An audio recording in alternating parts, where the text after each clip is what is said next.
I've got your energy stories for the third week of March 2025. And in the first one, General Motors has teamed up with Pacific Gas and Electric in its residential vehicle to everything pilot, with eligible customers receiving up to $4,500 in incentives for GM Energy home products like the GM Energy V2H bundle or home system. Additional incentives are available for customers who participate in planned backup power events. Designated EVs include the 2024 Chevrolet Silverado, Equinox, Blazer, GMC Sierra, and Cadillac Lyriq EV, with the 2025 model years to be added soon. I hope the two entities, GM and PG&E, can provide results of the program so utility planners and grid operators can see what works and what doesn't. Pilots intrigue, but results and replication create lasting change. Well, the U.S. Air Force and Department of Defense have designated a team including GE Vernova, Sage Geosystems, the Energy and Geoscience Institute, and the University of Utah to explore avenues for deployment of utility-scale geothermal for future renewable and hydrogen energy microgrids at military bases. This is part of a broader effort to accelerate procurement and deployment of mission-critical technologies. Sage Geosystems will provide its geothermal technology, while GE Vernova will offer capabilities related to power conversion, energy storage, and microgrids.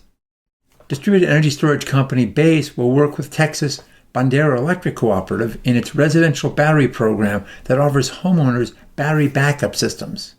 Bandera is planning on a network of distributed energy storage systems that it can use to provide grid services, increase resilience, and provide economic value to its members. Bandera's battery storage subscription program will have BASE providing members with batteries for a monthly subscription fee and no upfront cost. The utility will then operate these distributed batteries through a real-time management and optimization platform. BASE is known for its Buy a Home, Get Backup Power Joint program with national home builder Lennar. Cybersecurity company Dragos released a case study recently outlining a cyber attack from Chinese Volt Typhoon hackers on Massachusetts municipal utility Littleton Electric Light and Water Department. The utility was able to identify and eliminate the threat, but it highlights yet again the security challenges faced by utilities in safeguarding their operational technology. The hackers apparently infiltrated the utility about 9 months prior to being exposed. This cyber battlefield is constantly changing.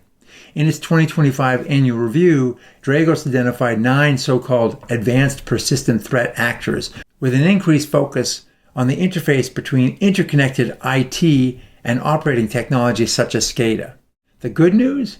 Utilities are better protected than many other industrial sectors, but the spy versus spy game continues every day, and hypervigilance in the utility sector is a must.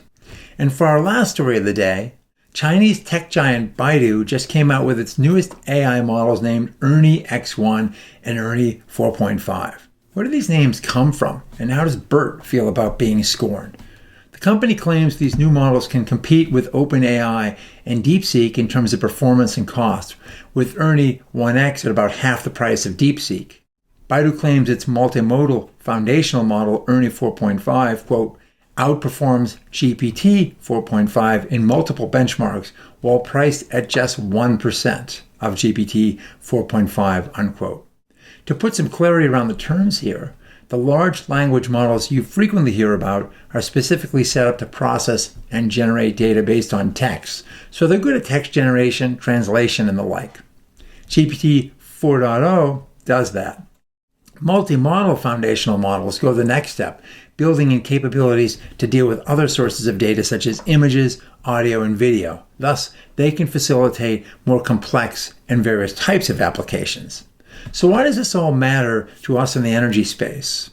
Well, here you have a U.S. industry hell-bent at throwing chips and money at the challenge of training AI models, where Dominion, for example, just announced applications of up to 40,000 megawatts of data centers. Then others come in, some Chinese open source models like DeepSeek and Baidu's Ernie, and they suggest there may be a better and more cost-effective way to get this done. What about the energy piece, though? Well, I asked Perplexity AI to search for information concerning Ernie's energy intensity, and it told me there's nothing publicly available, but, quote, Several technologies powering Baidu's Ernie 4.5 contribute to its operational efficiency, which likely correlates with lower energy consumption. I thought that was the case, and then it follows on and says things like dynamic attention masking. That's a strange term for masking irrelevant parts of the data sets, so the focus is on what matters, thus cutting redundant processing and boosting efficiencies. Or how about this one? Heterogeneous multimodal mix of experts. That's another way of saying, yeah, different parts of the model are specialized to look at different types of data like audio, images, or text.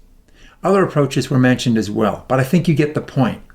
So does Perplexity, summarizing as follows, quote, "These innovations collectively enable Ernie 4.5 to outperform competitors like GPT 4.5 at 1% of the cost, which strongly suggests energy efficiency gains. However, explicit energy consumption metrics remain undisclosed in the provided sources." That's one worth watching because it has enormous implications for data consumption with all of these training models out there right now. Well, thanks for watching this week, and we'll see you again soon.